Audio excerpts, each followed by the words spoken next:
Endothelial transport is much different than epithelial transport. It also, though, has tight junctions. The tight junctions, though, can be very tight, such as in the blood-brain barrier when there's no movement of fluid.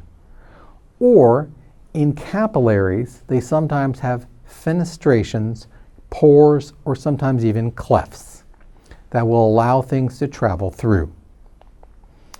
So endothelial transport is going to rely less on specific transporters than epithelial transport does. You're going to utilize things like pressure and osmolality to move various solutes and solvents around. It is primarily a variable associated with the flux of the substance. So you will filter certain things, hydrostatic pressure is highly involved, and osmotic and oncotic pressures.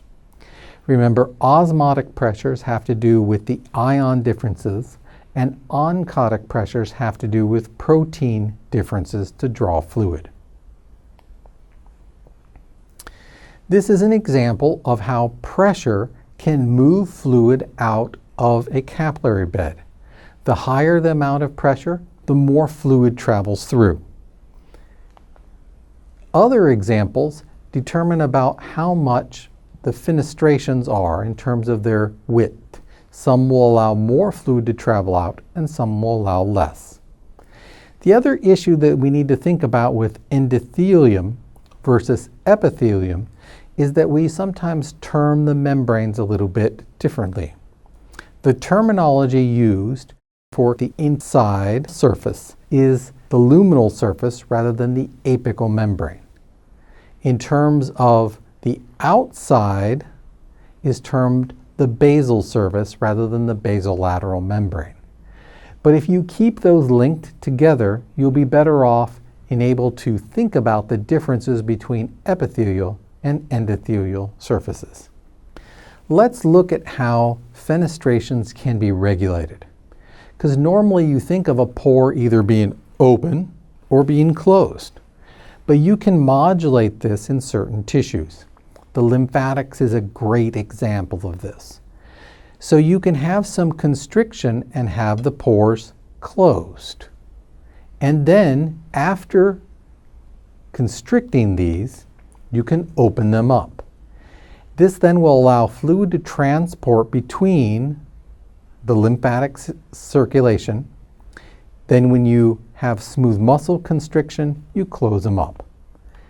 Good examples of how you can modulate these fenestrations. Now, many tissues you don't have the modulatory ability because either they're open or closed, but you do have some regulation of fenestration widths.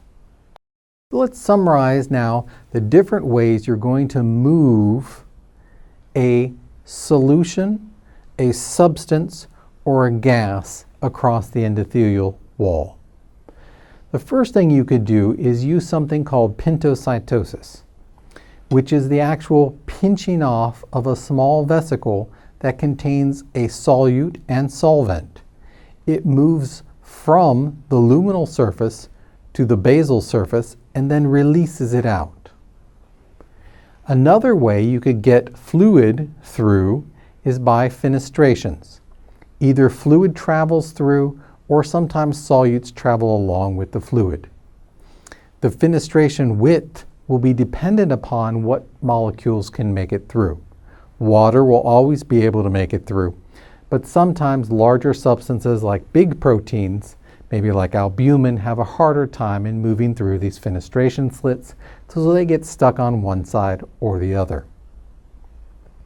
A primary variable is the pressure at which is in the hydrostatic pressure, which is inside the vessel to push fluid through. And that helps with the bulk transport driven by the pressure change. You also have diffusion that is capable of moving a solute through these fenestration slits. So this is based upon a concentration gradient. The bigger the concentration gradient, the more solute is allowed to travel through. Other items, such as gases or other things that are very soluble, might be able to make it through the endothelial cell all on its own, without a fenestration slit, without pinching off the particular portion of the membrane and having it travel through. These substances are usually more lipophilic in nature and then can travel through the membrane on their own.